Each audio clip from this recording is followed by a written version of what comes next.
네、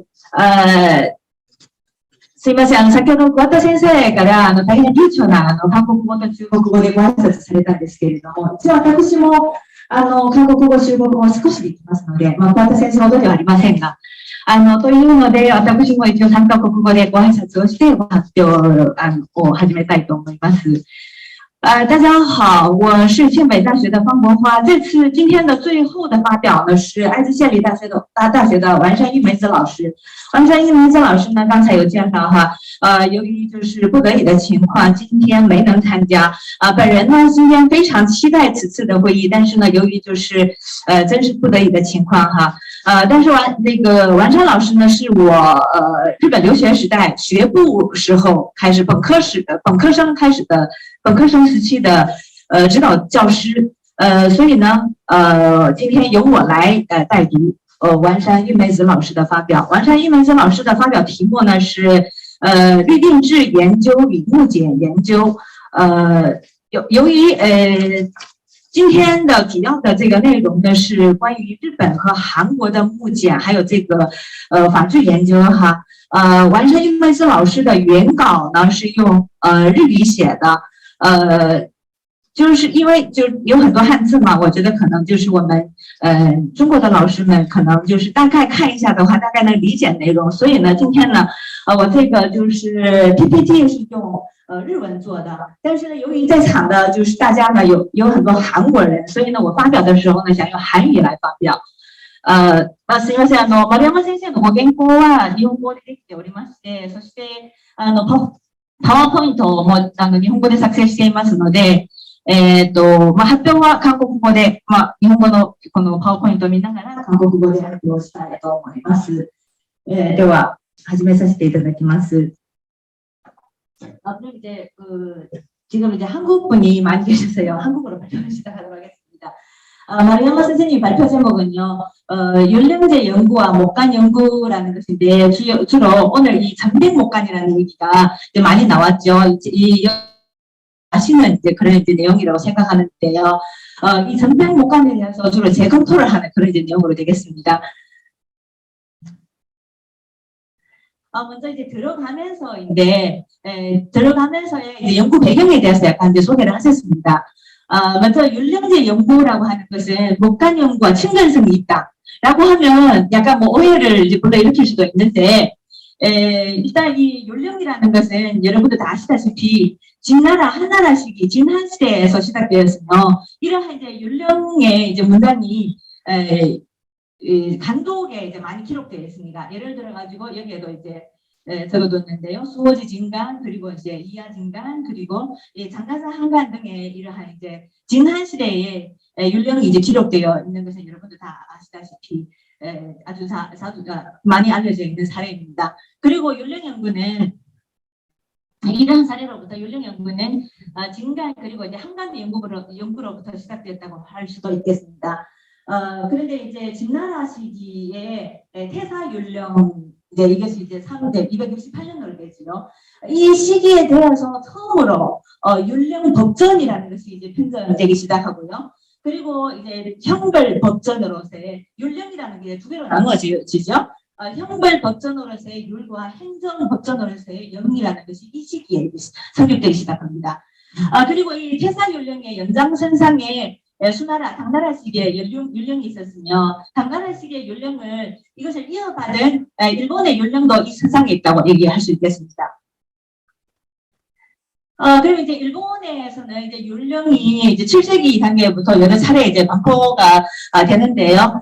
이 내용에 관해서는 오늘 이제 토론을 담당해 주시는 이나다 선생님의 이제 토론문 자료에 상세한 이제 표가 적혀 있습니다. 그것을 참고를 하시면 이제 좋을 것 같고요.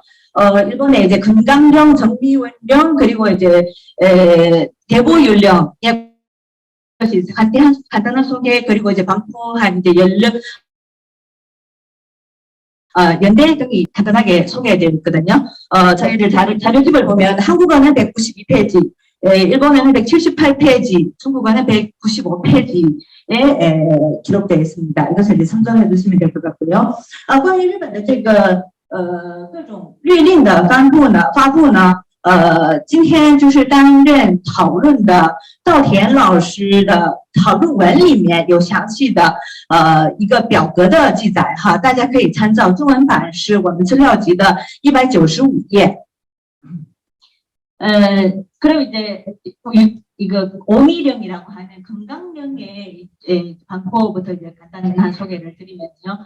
7세기 후반에 일본은 중앙 집권 체제라는 것을 확립하기 위해 가지고 당내 율령을 이제 도입을 하기 시작합니다.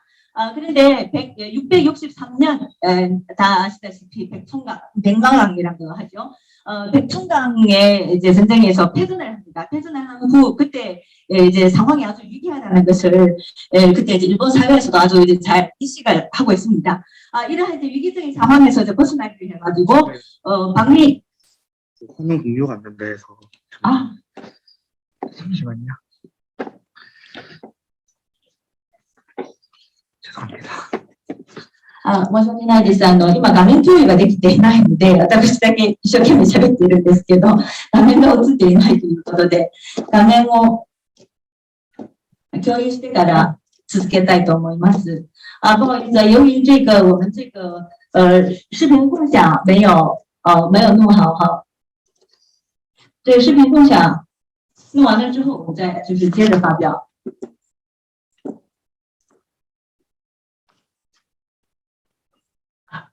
됐네요. 보이시죠? 화면, 네.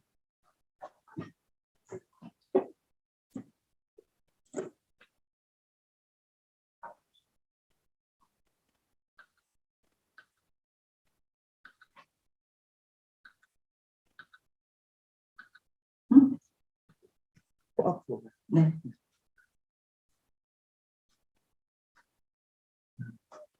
네, 죄송합니다. 이어서 하겠습니다. 그리고 이제 671년에 들어서서 금강령이라고 하는 이 이제 영문이 이제 시행이 되기 시작하고요. 이 시행에 관해서는 일본 서기의 기록에 이제 남아 있어서 이것을 이제 기록을 통해서 알 수 있는데요. 여기에 이제 보시면 좌평여 자신 그리고 사택 조명이라고 하는 이 사람의 이름이 이제 기재되었습니다. 뭐 잘 아시는 분도 계시겠지만은 이 사람들은 백제 유미입니다. 백제가 멸망하고 나서 일본에 건너간 이제 사람들인데요. 이러한 사람들에 의해서 일본의 이제 법령, 특히 이제 금강령이 이제 정비가 되기 시작했다고 하는 이제 이식이 이제 있습니다. 그리고 이제 금강령에 대해서는 대보령과 같은 그런 이제 체계적인 것이 아니라 단행 법령의 집성의 단계에 있었다는 것이 지금으로서는 이러한 설이 유력적이라고 할 수 있겠습니다. 그리고 이제 이 금강령 뒤에 반포된 것이 이 일본어로는 기요미 하나료라고 하는 정리원령인데요. 정리원령 뒤에 이제 반포된 것이 이제 대보율령입니다. 정리원령에 대해서는 이제 아시다시피 짐신의 난이라는 이제 큰 사건이 있었습니다. 이 사건 후에 681년에 이제 새로운 율령이 이제 편성하기 시작됐는데 이것이 바로 689년에 시행하기 시작한 비조 정리원령입니다. 이 비조 정리원령의 시행에 관해서도 일본 석기의 기록이 남아 있어서 이제 뭐 간단한 상황은 이제 알 수 있겠는데요. 하지만 구체적인 편목에 대해서는 후령과 보사령만 알려져 있습니다. 그 외의 것은 이제 알려져 있지 않은 상황이고요. 이제 그 후에 이제 701년 대보원령인데요. 이 시기에 이제 발표된 것이 대보율령이라고 하는 것입니다. 이 대보율령은 그 전에 이제 이 정미원령 그리고 금강령과 달리 율령 모두가 체계적으로 이루어진 그러한 율령입니다. 이러한 이제 대보율령이 완성되면서 일본 고대 율령 국가가 성립됐다고 할 수 있습니다. 그럼 이제 일본 영에 관해서인데 일본 영이 이제 아시다시피 당령의 영향을 크게 받았습니다. 크게 받았고 이제 아시다시피 이 북송의 천성령이 얼마 전에 이제 발견이 되었죠. 발견이 되면서 당령에 관한 이제 복원 연구도 이제 많이 되고 있습니다. 이제 이러한 연구가 이제 되면서 일본 영도 실제로 당령의 영향을 받았다는 것이 기존에 알려져 있었지만은 상당한 것 이상으로 이제 많은 영향을 받았다라는 것이 이제 이식되기 시작했고요. 그 후에 이제 일본의 당령의 이제 개선을 대보령이 이제 본격화되면서 이제 당령이 이제 받아들이기 시작했고요. 그리고 이제 정리원령은 그때는 아직 처음에 이제 발표할 때는 미성숙한 성숙되지 않은 상황이었다고 합니다. 그리고 근당령과 같이 이것도 단행 법령의 집성이었다고 하는 가능성이 제기되고 있습니다. 방금 전에 토론을 담당해 주신 오수미 선생님께서 제시하신 이제 견해이시고요. 그리고 이제 이 정리원령의 제도는 한반도의 영향이 아주 이제 크다고 하는 것이 알려져 있고요. 이건 이제 뭐 주시된 이제 사실이긴 하지만은 그리고 대보율령에서 처음으로 중국 당제를 먼저 만든 율령제가 도입되었다고 하는 견해도 제시되어 있습니다. 그럼 이제 당령과 일본령의 이제 비교에 대해서 이제 이 편목을 대비를 한 이제 표가 이 화면에 두 개 이제 나와 있습니다. 이 표를 자세히 살펴보면 아시다시피 북송 천선령으로부터 복원되는 당령과 일본령의 편목에는 큰 차이가 있습니다. 큰 영향을 받았다고 하지만은 그래도 다른 차이점이 많다는 얘기죠. 그럼 이제 이러한 이제 연구 배경하에서 마루야마 선생님은 어떤 것을 이제 밝히려 하는가 하는 것이 이제 오늘 발표의 주요 내용으로 되어 있는데요. 일단 아까도 얘기드렸다시피 당령과 일본령은 차이가 있습니다. 그 차이는 무엇에 의한 것인가? 라는 것이 이제 첫 번째로 되고요. 그리고 대보율령에 비해서 정리원령은 어떠한 범전이었는가? 이것도 상세한 것은 알려져 있지 않는데 이제 어떤 것이었나를 조금씩 밝히려 하는 그런 이제 목적이 있고요. 그리고 정리원령의 이의는 어디에 있는가? 정리원령의 획기성에 대해서 문헌 자료와 7세기의 목간으로부터 이제 검토를 하려 하고요. 대보령과 정리원령은 이제 크게 다른 점이 있다고 이제 하는데 그 이제 다른 점을 이제 밝힐 수 이제 있는 것이 이제 공실경의 하나인데 공실경 중에 이 문서 행정 시스템이라는 것이 있죠. 이 문서 행정 시스템에 관련되는 부분 중에 여러분이 잘 알고 있는 이 전백목간이 있는데요. 이 전백목간으로부터 그 당시에 정리원령 그리고 이제 대보령의 문서 행정에 어떠한 차이점이 있는가를 찾아볼 수 있습니다. 이러한 내용을 중심으로 발표를 진행하도록 하겠습니다. 이제 대보율령의 획기성에 대해서는 아까 이지 선생님도 발표 중에서 얘기를 하셨고요. 모두가 이제 알고 있는 사실입니다. 실제로 이러한 이제 자료를 봄으로서도 알 수 있는데요. 이러한 자료에 기재되어 있습니다. 따라서 대보율령의 획기성에 관해서는 의심할 여지도 없습니다. 하지만 이 정리원령의 획기성에 관해서는 많이 이제 주목되지 않은 부분이기도 한데 이 획기성도 절대로 가벼운 것이 아니고요. 이것도 중요시해야 한다는 것이 이제 마루야마 선생님이 생각하고 있습니다. 그럼 이 미도 정리원령의 획기성에 관해서인데 어떠한 이제 획기성을 찾아볼 수 있는가? 아까 문헌 자료나 7세기의 목간으로부터 검토를 한다고 얘기를 했었는데요. 이와 같이 여러 가지 내용으로 이제 나누어서 어떠한 획기성을 찾아볼 수 있는지 하나 이제 부분을 얘기를 드리면요. 먼저 관료제입니다. 관료제는 이 율령제에서의 핵심으로 되는 부분이죠. 핵심으로 되는 부분인데 이 관료제 안에는 관사제와 관인제 두 개로 나눌 수 있습니다. 관사제에 대해서 보면 이 천무천왕 시기에 이제 말년에는 6관이라고 하는 것이 관이 이제 6개 있었는데 정리원령 시대에는 8관으로 늘어납니다. 8관으로 늘어나고 그리고 그 후에 이제 대보령으로 되죠.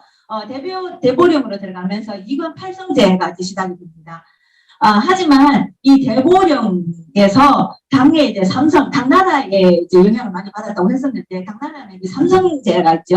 이 삼성제를 태정관, 다조관 하나로 통합을 합니다. 통합을 하고 나서 그리고 이 신기관이라는 것을 새롭게 설치하게 됩니다. 이 새롭게 설치하는 이 신기관의 성립은 기요미하라료라고 하는 정리원령에 의한 것이라고 합니다. 그리고 이 관인제에 관해서인데, 관인제가 일본의 이제 영과 당제와의 제일 큰 차이점의 하나는 위계입니다. 위계. 이 위계도 정미원령에서 규정된 것이라고 합니다. 그리고 이 인민지배 제도, 이제 호적 얘기도 뭐 연구하시는 분도 여기에 많으시죠? 이 호적에 관한 부분에 관해서인데, 일본에서 이 호적에 관한 부분도 7세기의 이제 중기부터 여러 단계의 이런 연적이 작성됩니다. 그 중에 경인연적이라고 하는 것이 690년에 이제 시행되는데요. 이것이 정리원령의 호령, 이 중에 호령이 있다는 얘기를 아까 얘기 드렸습니다. 호령을 바탕으로 작성한 것이라. 라는 것이 이제 일본 서기의 기록으로 알 수 있고요. 그리고 이제 호적은 아시다시피 6년에 한 번씩 작성합니다. 이러한 제도도 정미원령에서 규정한 것이라고 합니다. 그럼 이제 이 정미원령의 획기성에 관한 이제 다음에 이제 이어지는 내용인데요. 다음에 이 제세에 관해서는 방금 전에 구하다 선생님께서는 이 조에 관한 이제 하찰목간 발표를 이제 하셨죠. 이 조의 제도가 정미원령 이제 하에서 이제 진행되었다는 것을 여러 이러한 7세기 단계에 많은 이제 하찰목간이 출토가 되어 있는데요. 뭐 예를 들어서 아스카, 뭐 후지와라 목간 등 이제 7세기 단계 목간으로부터 이것을 알 수 있습니다. 그리고 이 반전제도 이제 다 잘 아시는 부분이라고 생각했는데요. 이것도 경인연적 얘기하셨죠. 이거 경인연적을 바탕으로 692년에 시행된 것입니다. 그리고 아까 전에 얘기드린 이 신기령에 관해서는 천무 천황 시기에 구상된 것인데, 이것도 기요미하라려 정리원령에서 문장화가 이제 시작되었다고 합니다. 그리고 또 일요제도에 관해서인데, 일요제도는 마루야마 선생님의 이제 전공의 이제 하나입니다. 이 이제 일요제도에 관해서는 7세기 후반에 이질령이라는 것이 이제 있는데요. 이제 이질령에 유사한 이제 법이 성립됩니다. 이러한 이제 내용도 7세기 단계 아스카 후지와라 목간으로부터 이제 알 수 있는 부분이고요.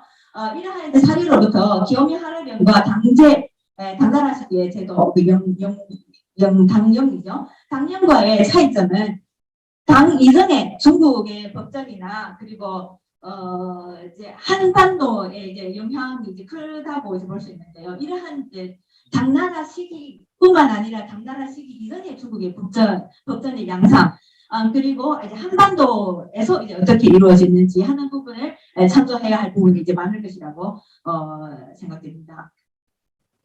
그럼 이제 문서 행정에 관해서 오늘의 이제 본론으로 들어가게 되는데요.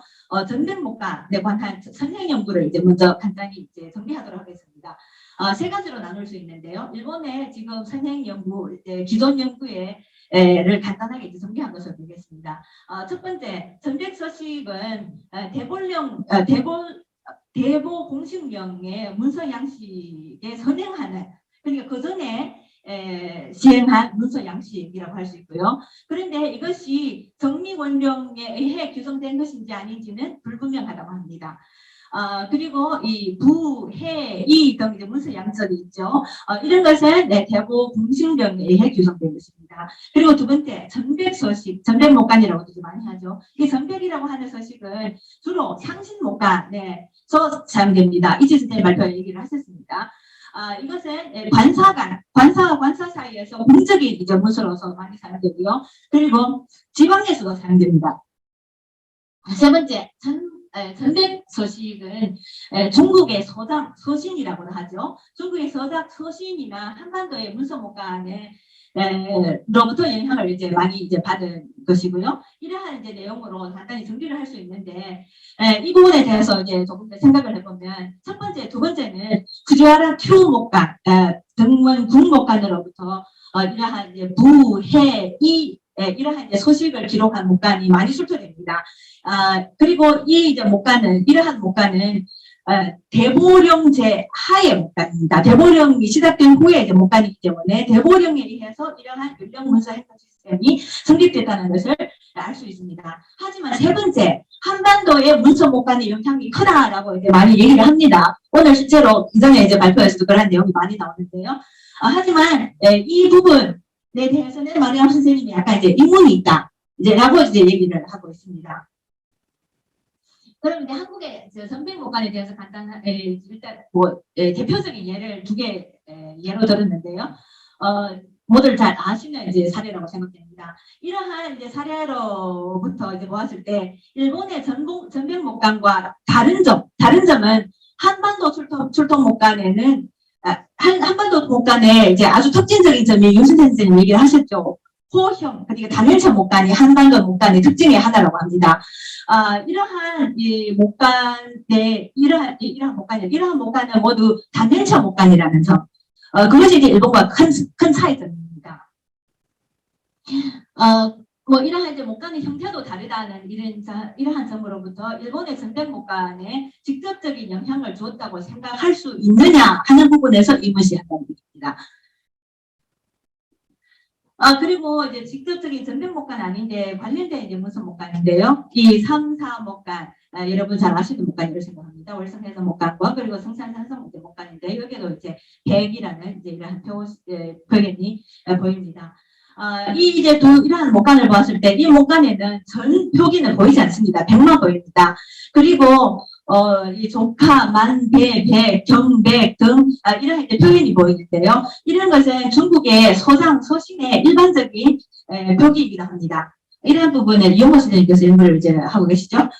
그리고 이제 전백목간의 수신자가 전백목간의 경우는 일본의 전백목간입니다. 일본의 전백목간의 얘기는 수신자가 전백이라고 되어 있는데 이 위의 목간은 이것과 서식이 다릅니다. 발신자 그리고 백라는 서식으로 되어 있다는 점에서 다르다는 것입니다. 뭐 이러한 이제 다른 점으로부터 한반도의 문서 목간의 영향보다는 중국의 서신의 영향이 더 크지 않았냐, 이러한 중국의 서신의 영향을 직접적으로 받은 것이 아니냐 하는 것이 이제 마리아마 선생님이 전해 주시고요. 7세기에 이제 전백목간에 대해서 이제 간단한 소개를 하자고 하면, 저희 이제 자료집을 보면 자료집 181페이지에서 183페이지에 많은 사례가 이제 소개되어 있는데요. 이러한 이제 사례를 보시면 상세한 것은 자료집을 보시면 되고요. 여기에 이제 대표적인 예만 올렸습니다. 이러한 이제 전백 전신이라는 표기가 보이죠. 이러한 전백 전신 표기 목간의 특징적인 것은 공만단, 돈수백, 그리고 근계, 근백, 돈수, 공공근, 뭐 이러한 이제 표현이 이제 많이 나타난다는 것입니다. 이러한 표현은 여러분도 잘 아시겠지만은 서신, 그리고 상표문의 특유한 특징적인 그러한 표기입니다. 그리고 이제 일본과 중국의 이제 백표기에 관해서인데요. 이 백이 들어가 있는 아뢰다라는 이제 백이죠. 아뢰다라는 뜻의 이제 이 백표기는 일본에서는 8세기에는 거의 보이지 않습니다. 7세기에 주로 사용이 됩니다. 이것을 일본어로 아뢰다를 일본어로 모스라고 하는데요. 이것을 백으로 표기하는 것은 중국의 오래된, 그러니까 이른 시기에 서희, 그리고 서당에 자주 사용되는 것입니다. 예를 들어서 이 루란출가의 서당이 있는데요. 서당과 같은 시기에 이제 3, 4세기의 것으로 되는 색정, 아주 유명한 서예가죠. 색정의 월이 사업을 보면 이와 같이 정월, 부서, 그리고 군백과 같이 이제 백이 보입니다. 이와 같이 3, 4세기 이런 시기에서는 이 백 표현을 이제 자주 쓴다는 것이죠. 그리고 오늘 이제 감독연구자분도 많이 계시는데요. 장사 중하루 5간에도 이와 같이 고두시 사주의 백과 같은 이제 백 표현이 이제 많이 사용됩니다. 신이 아니고 백이 사용된다는 뜻입니다. 이와 같이 일본의 7세기의 문서 목간의 특징은 중국적인 시대로 얘기를 하자면 수장시기 이전입니다. 수장시기 이전에 소당의 소식의 영향을 이제 받았다고 얘기를 할 수 있겠습니다. 그럼 율령 문서 행정 시스템에 의한 전백 목간의 위상에 관해서인데요. 일본 고대 율령 국가에서 사용된 문서는 중국의 문서 양식을 수용한 것이지만은 소식을 규정하는 것은 공식력뿐만이 아닙니다. 일반적으로 이제 뭐 목간 연구 그리고 이제 문서 양식 연구를 할 때 공식력을 이제 많이 보는데요. 공식력뿐만이 아니라 공사문서, 공문서, 사문서 관해서는 서희에도 규정이 됩니다. 그리고 중국의 이제 문헌 자료에 보이는 것인데요. 희공문 소시라고 하는 이러한 기록이 보입니다. 이 희공문 소시라고 하는 표, 상, 전, 개 등 문서 양식이 있는데 이러한 문서 양식은 당나라 시기에서도 공식령이 아닙니다. 공식령이 아닌 서희에 규정되어 있습니다. 그리고 당나라 시기의 공식령을 이어받은 일본의 공식령에도 마찬가지로 모든 이제 문서 양식이 공식령에 규정되어 있는 것이 아닙니다. 공식령의 규정 외에 이 외의 문서는 서희의 서식을 먼저 만들었다는 것, 작성했다는 것이 전제로 됩니다. 공문서에도 소장 형식의 것이 존재하는데요. 공문서 예를 들어서 공문서라는 것이라고 하는 것이 있습니다. 예를 들어서 일본 외나라와 수나라와의 서로 주고받고 한 외교 문서 중에 이 취소라고 하는 것이 있는데요. 이 취소도 소장 형식입니다. 공문서에 규정된 것이 아니고요. 정미원령의 단계에서는 아직 구체적인 소식은 규정되어 있지는 않고요. 소위 소장 형식이라고 할 수 있습니다. 소위 그리고 이제 소장의 소식을 번떠서 만든 소식을 이제 많이 사용한다고 소위 그리고 소식의 양식의 영향이 컸다고 보는 것이 타당하다고 할 수 있겠습니다. 그리고 이제 마지막에 맺은 말인데요. 그 당시에 7세기라고 하면 여러분도 아시다시피 백총강 전쟁이 있습니다. 백총강 전쟁에서 패전을 합니다. 일본은. 그리고 그 후에 고구려도 이제 멸망을 하고요. 그리고 이제 백제나 고구려에서 많은 유민들이 일본으로 이주를 하게 됩니다. 이 사람들은 일본의 법정 정비에 이제 크게 공헌을 이제 한 것으로 이제 얘기를 할 수 있고요. 그리고 또 이 기간에 신라사 그리고 견신라사와의 이제 관계도 빈번합니다. 이러한 의미에서 한반도의 국제의 영향은 부정할 수는 없습니다. 한반도 영향은 있다고 얘기를 할 수 있는데요. 그런데 일본의 고대 국가가 지향하고 있는 것은 수당의 국제이고 수당의 문화라고 할 수 있습니다. 그리고 이제 마지막에 대보윤령의 남본이라고 하죠. 라고 할 수 있는 당의 영휘윤령이 651년에 이제 제정됩니다. 라는 것은 정미원령 이전에는 일본에서 내졌고요. 전해졌다고 얘기할 수 있습니다. 대보령이 영휘령에 의한 것이라고 한다면 대보령이 701년 이제 18세기 초에 시행된 것이죠. 대보령과는 다르다는 얘기를 방금 했습니다. 대보령과 정미원령은 다릅니다. 이 다른 정미원령은 그럼 이제 수의 대엄령에 의한 가능성도 생각해 볼 수 있겠다라고 하는 것으로 맺은 말을 이제 그치고 오늘 발표는 끝내도록 하겠습니다. 감사합니다. ありがとうございます。